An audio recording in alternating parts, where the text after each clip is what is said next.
y después el segundo tramo. Son 12 meses y medio nada más hasta la elección general. ¿Qué está viendo 12 ahí? meses y medio. ¿Cuánto dijiste? No, está un mes y medio hasta agosto y dos meses y medio después desde agosto hasta octubre. Económicamente es una eternidad.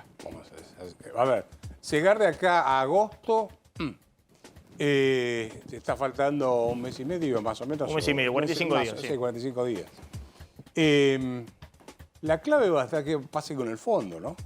Si el fondo no le da un poco de aire, estás liquidado. De todas formas, yo creo que mi impresión es que el fondo va a mirar las cuentas, se va a dar cuenta que no cumplieron con nada y va a decir, bueno, está bien. Seguí, la próxima vez cumplí, etcétera. Pero plata fresca no le van a dar un mango. O sea, dólares frescos como para que vendan a 250 lo que vale 500, vamos a ponerlo de esta forma. Entonces, ahí yo te diría, en base a eso, uno debería ver qué puede llegar a pasar con el... ¿Cuál va a ser la referencia? Vamos a hablar lo de los bonos y las acciones. Las acciones pueden tener una explicación porque decir, bueno, si cambian las expectativas, las empresas van a ganar más plata, van a estar en mejores condiciones. Lo de los bonos yo tengo mis dudas, te voy a decir con toda sinceridad, porque vos mirás cómo evoluciona la deuda, tanto el Tesoro como la del Banco Central, y es una pelota de plata que es impagable eso directamente. O sea, cualquiera sabe que esa tonelada de bonos que hay dando vueltas son bastante difíciles de poder financiar si no los tenés que reperfilar de alguna manera. A ver, hay una discusión respecto al cortísimo plazo, ¿no? Porque había muchas interpretaciones o qué iba a pasar en la campaña electoral y qué va a pasar después. Dejo la discusión de qué va a pasar después porque ha habido varias advertencias de cómo sigue el próximo gobierno. Solo ¿no? digo. Pero yo vengo contando algo muy elemental, digamos, que el plan llegar y eventualmente entrar al balotaje o ganar entre signo de interrogación, que son los primeros 45 días, es nuevo acuerdo con el FMI, que va a haber nuevo acuerdo, porque por algo le pagan 2.700 millones de dólares entre DEG y yuanes el viernes. Vos no pagás y no tenés acuerdo, porque impacta sobre las reservas brutas, los DEG se pueden convertir en dólares, es decir, te quedás sin nada, sin el pan y sin la torta, es decir, va a haber acuerdo. Sin devaluación, es decir, hasta el 13 de agosto, es decir, en las mini devaluaciones diarias, pero sin un salto cambiario abrupto. Con el cepo y con 10.000 millones de dólares de yuanes, estamos viendo muy impresionante cómo están usando los yuanes para todo. Dólares financieros. Es lo que queda, pero... Es lo único. Pero es moneda dura. Estamos viendo intervenciones en el mercado de cambios de 100 millones de dólares por día de venta de yuanes. Y eso, bueno, lo que usaste de yuanes no usa de dólares. Y los dólares te entran por otra cuenta porque ya vienen de China o de cualquier país, pagas con eso a otras importaciones o lo usás para intervenir en la brecha cambiaria. Es decir, dólar controlado, inflación desacelerándose un poquito, entre 6 y 7, por la estabilidad del tipo de cambio y en parte también por una cuestión estacional, la carne que ha jugado muy a favor en junio. Un poquito ese es el escenario. ¿Vos ves que hay algún riesgo para ese escenario en estos 40 días, ¿no? Porque si hacemos bien la cuenta, son 40 días. Lo de los yuanes...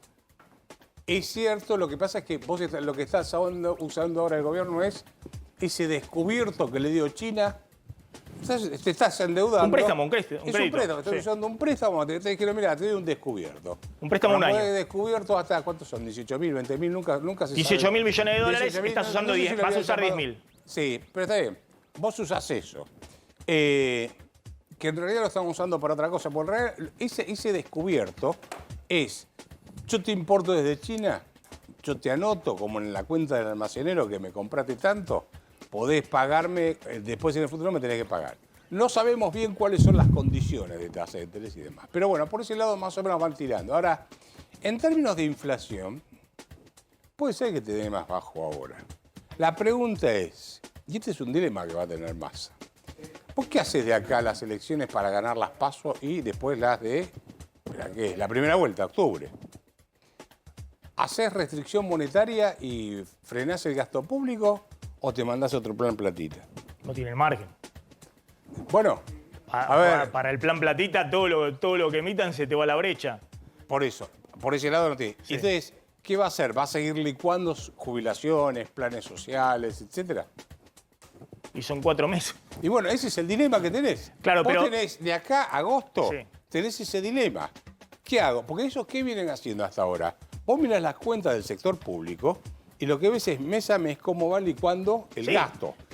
Sube el gasto, pero por debajo de la inflación. Esa es lo que va a hacer. Lo que están haciendo es suben el gasto de jubilaciones, subsidios, en fin, todos los gastos que hay dando vuelta, pero por debajo de la tasa de inflación. Con lo cual estás licuando el gasto.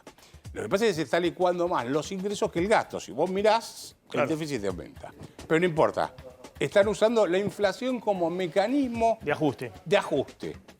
¿Qué haces? ¿Seguís con ese mecanismo o te mandás el plan platita de acá a las elecciones? Eso ni vos ni yo lo sabemos. No sabemos qué va a hacer. Claro, todos están viendo que la prioridad hoy para el gobierno Sí.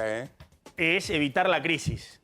Que el gobierno puede tener alguna chance si no hay un nuevo salto de la brecha que dispare todavía más la inflación. Maxi, es te decir, lo si no hay planteo de esta una forma. nueva crisis en estos 4 meses. Yo creo ahí estoy por eso siendo- que sí. el ministro de Economía es Sergio Massa. Esa fue la convocatoria de Massa. El caos Bueno, por político, bajar la tensión política, porque después los siento- indicadores los va a Pero maniobrar. pará, te siento ¿Correcto? en el Ministerio de Economía Sí. y vos sos candidato a presidente. Sí. Y vos tenés que elegir entre sigo licuando el gasto y pongo de mal humor a los jubilados, etcétera, etcétera, o me mando un plan platito. Lo ¿Qué que, haces? lo que responderíamos con la historia argentina, ya sabemos cuál es la respuesta. El tema es que los márgenes son difíciles en esta No, no, circunstancia. pero yo creo que en el último Mirá tiempo... Mirá la lista, no es solamente Massa, ¿eh? Mirá lo que hay atrás de la lista de Massa. Claro, vos decís, ojo que Correcto. se pueden bandear y puede haber una crisis. Yo creo que la prioridad es esto que yo contaba, que no haya crisis. Digamos, después si la inflación se estabiliza en el 7, en el 6 y demás, el tema es que la cosa siga más o menos así, Está bien, Maxi, pero por lo ¿qué menos tenés? hasta noviembre. ¿Quiénes son los candidatos que figuran en la lista después de Massa? Son todos acá. Y vos decís que eso puede generar alguna presión para que haya plan platita en el medio. No sé, yo no estoy en la interna de ellos, pero me imagino que algo va a Igual ocurrir. el- Roberto, entiendo- perdón, entiendo-